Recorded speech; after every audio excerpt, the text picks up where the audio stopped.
Juice के मजा मिली भरपूर, हमारे बहराइच जिला के है बहुत मशहूर। जूस के मजा मिली भरपूर, बहराइच जिला के है बहुत मशहूर। ऐसे पैबो ना लखनऊ सहारी जावा, ऐसे पैबो ना कौनो सहारी जावा। पीला गन्ना के जूस दुपहारी जावा, पीला गन्ना के जूस दुपहारी जावा। बहेला पछुआ गरम बयार, गोरिया हो जइबू बीमार। पीला गन्ना के जूस दुपहारी जावा, पीला गन्ना के जूस दुपहारी जावा। दुपहारी जावा हो दुपहारी जावा, पीला गन्ना के जूस दुपहारी जावा, पीला गन्ना के जूस दुपहारी जावा।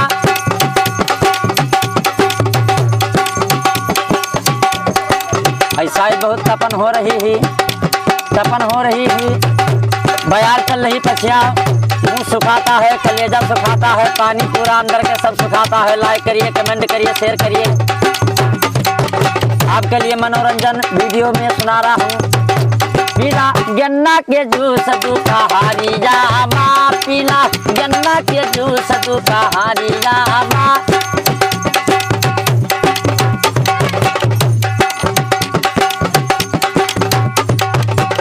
जूस के मजा मिली भरपूर, हमारे बहराइच जिला के है बहुत मशहूर। जूस के मजा मिली भरपूर, बहराइच जिला के है बहुत मशहूर। ऐसे पैबो ना लखनऊ सहारी जावा, ऐसे पैबो ना कौनो सहारी जावा। लगे रहो, कमेंट करिए, शेयर करिए, लाइक करिए, लगे रहो। ऐसे पैबो ना कौनो सहारी जावा, मैडम पैबो ना कौनो सहारी जावा।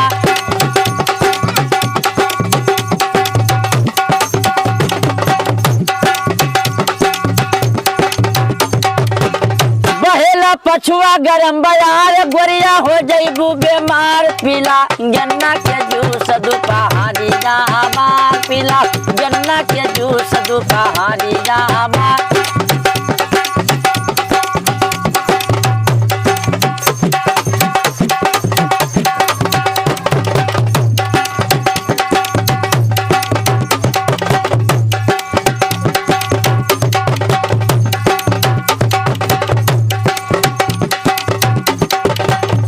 यमहन पड़ल बस सड़ायाम,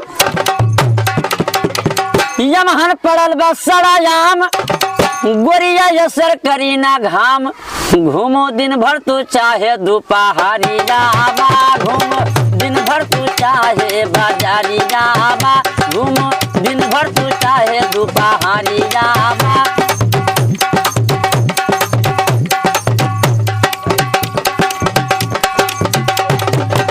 हमारा वीडियो अच्छे लगेगा, लाइक करिए, कमेंट करिए, शेयर करिए। यमहन पड़ल बस सड़ायाम, गोरिया यसर करी ना घाम, घूमो दिन भर तू चाहे बजरी जावा, घूमो दिन भर तू चाहे बाजारी जावा। पीला गन्ना के जूस दुपहारी जावा, मैडम गन्ना के जूस दुपहारी जावा, पीला गन्ना के जूस दुपहारी जावा।